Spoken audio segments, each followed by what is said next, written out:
EJ Smith. Oh, he got the Jalen. Okay.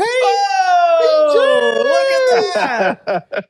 Rocking the Kangle.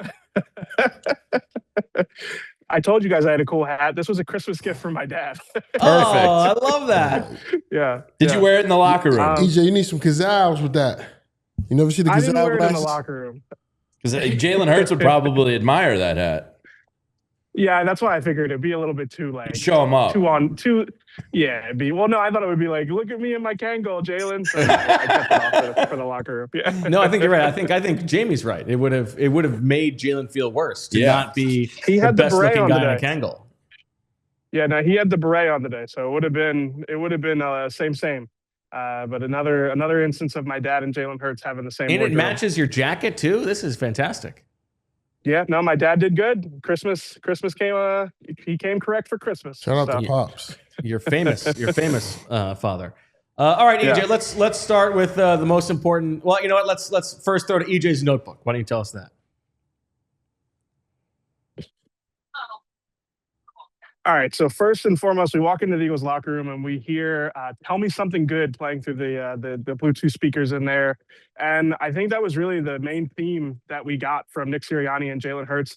I saw Nick Sirianni and Jalen Hurts have like an extended conversation in the locker room after Nick Sirianni's press conference, and I overheard Jalen Hurts say, "A win is a win" at the end of that conversation with Nick. So I think the sentiment from both Nick and Jalen was that, they obviously maybe didn't play the way that they wanted to in the second half of this game offensively, but to come in here and beat a good Bills team on the road, I think that they are, the way that Nick said is that they're going to give themselves points for the wins. Next, Jalen Carter, they changed the game, right? It was blocked PAT. BG after the game said that, Jalen Carter is a game changer, and those are the types of plays that he can make for the team. And, Nick said that it really is a testament to how relentless he is, that he brings that energy to special teams as well. He's obviously got 3 block kicks this season, and I think that really is a testament to, like, with Jalen Carter, it feels like he has his moments where he picks his spot and it's like, I'm just going to make a play in this one. And I think you saw that there. I thought it was also noteworthy that Jalen Carter mentioned that his shoulders felt a lot better. He said that the shots that he got a couple of weeks ago definitely did what they were supposed to do. And then last, I think this is maybe a pencils down situation for the Eagles offense. There was a lot of talk about whether or not that group has confidence going into the postseason if the Eagles are to rest their starters in Week 18 against the Commanders, which definitely sounds like a real possibility. So, I think that's something we can unpack here. The fact that this Eagles offense might be the last time we see them before the postseason, and kind of what the confidence rating is going into the playoffs if that is the case. What do you mean by pencils down? I think that this is probably the last chance that they had to get this right before the postseason. I think, Daniz has talked a lot about makeup tests, and I think if they came out and played really well in this game, it kind of would have felt like a makeup test. And I mean, pencils down in that way. Like they're not going to be able to work on this anymore, in my opinion. I would expect to see. We'll see, but the way that Nick's talked about it, it wouldn't surprise me if they rested the starters in the regular season finale. And if they do that, I think that this is kind of the Eagles offense is where it is. Okay. So from the offense's perspective, because we'll get to the defense and we'll get to Jalen Carter and all of that stuff.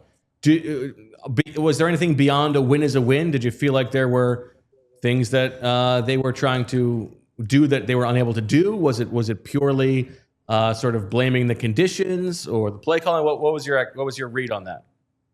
Yeah, no, Nick Sirianni talked about Al in the second half of the game. He felt like they didn't get to some things that they needed to offensively, and he took accountability for that, which I found interesting. I felt like listening to him talk, it seemed like he was alluding to play action.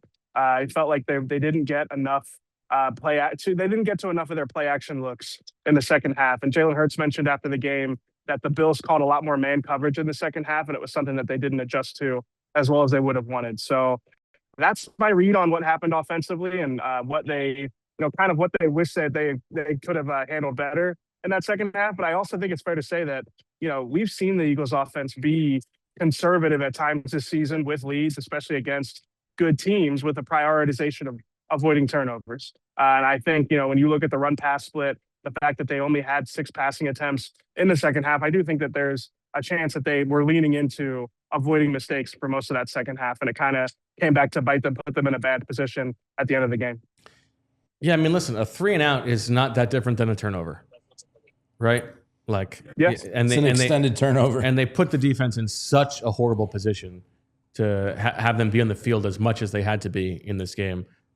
Credit to them for making the play when it mattered to win the game, but yeah, it's not like just punting the ball away every possession is doing anybody any favors. Yeah.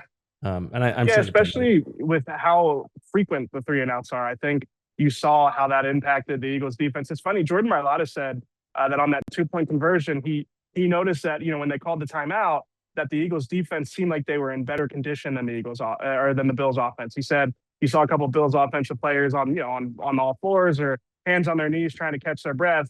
And he said that he thought that was a testament to how well conditioned the Eagles defense is. And in the back of my head, I'm thinking like, well, the Eagles defense is well conditioned because they've been put in this position so often all season. Yeah. They've played so many plays and they've had to, the offense has really relied on them. It's kind of like they don't have a choice, right? So I thought that it was telling. I do think there's merit to it that the Eagles defense showed up, in that final play and that they were able to get to the quarterback and everything else. But I also think it is kind of telling about where this team is at. In general, I felt like this game was a perfect snapshot of like what the Eagles have been this season. A dominant defense that can win despite offensive, stagnant periods. And I think, we really saw that on display. And really, even we saw like how thin the margins of victory can be when you play that way. All right, let's celebrate the defense because boy, were they awesome in this game.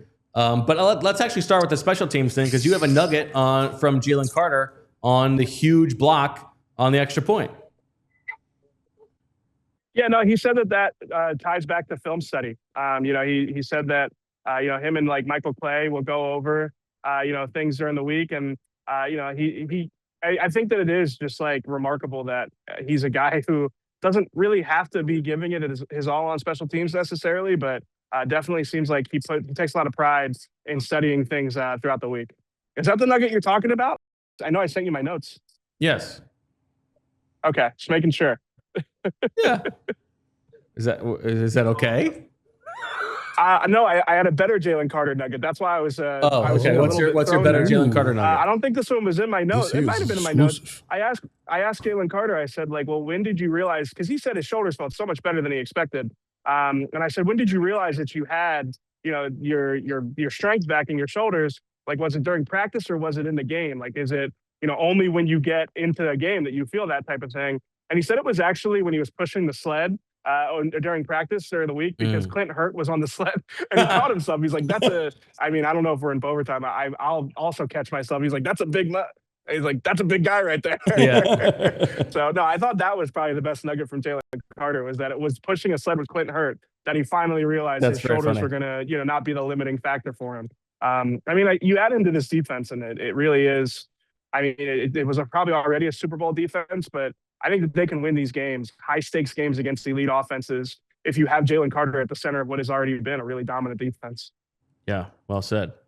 Anything else that jumped out to you from the defensive performance watching it live? Yeah, I would say just generally how much havoc the front seven can wreak. Especially even against the run. Like, this is a good Bills rushing offense.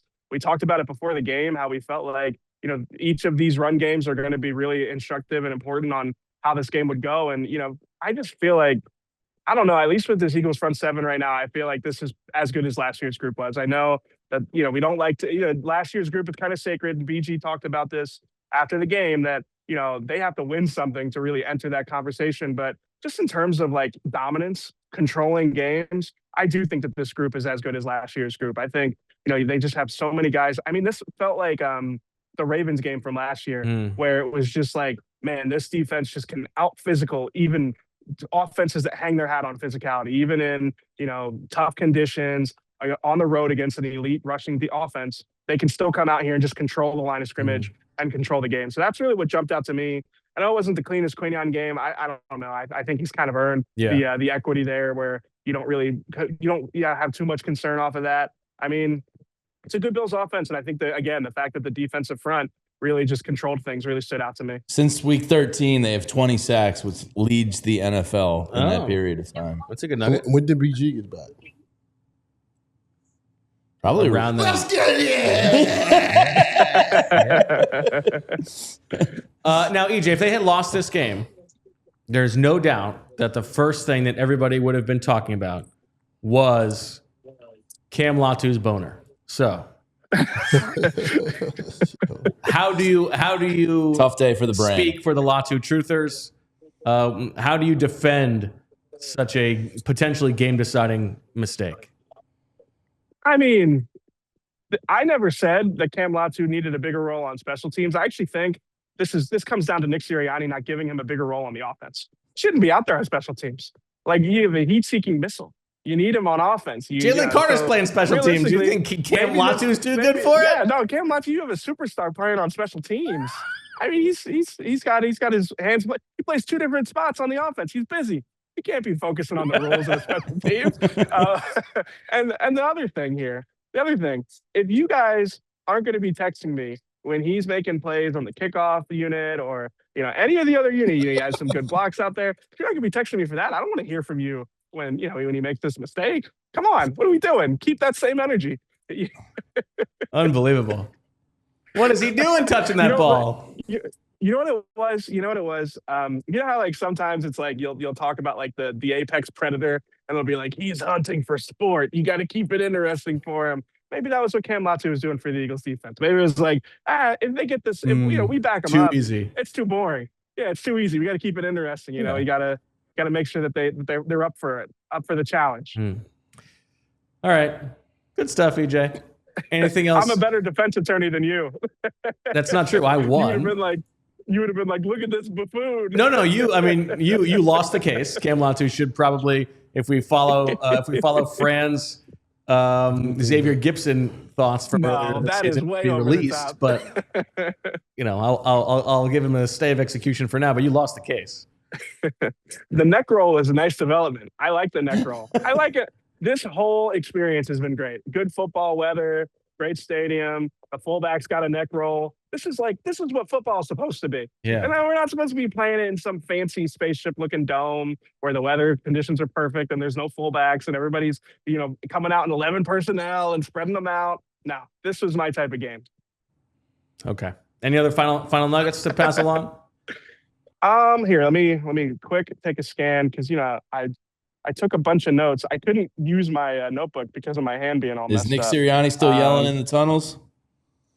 No, he wasn't yelling in the tunnels. He was you know what? He came into his press conference and he said, "I told you guys the sun doesn't shine here." Which, I mean, he was talking about the conditions, but I thought that was actually like kind of a dual meaning. I didn't I don't think he meant it dual meaning, but I did think I'll probably make it into my story. I thought it was nice symbolism for the way the defense played. Okay. Good stuff, EJ. What are you going to be writing about that people can read on allphly.com if they become a diehard? I'm going to be writing about Jalen Carter coming back into this defense and what it means for the postseason. And really that I think this is the formula. We've talked about it for the last couple of weeks. I know that the games against the Raiders and the Commanders maybe changed some people's minds, but I think that this is what this group is. I think that they are going to be defense first. They're going to bully their way bully their way through games, and they are good enough defensively to do that even against great offenses. So it's going to be an interesting postseason run. I think this is probably the last time we see this Eagles team at full strength before the postseason. So I'm going to be writing about how Carter kind of reinforces the way that I think a lot of people felt about this team.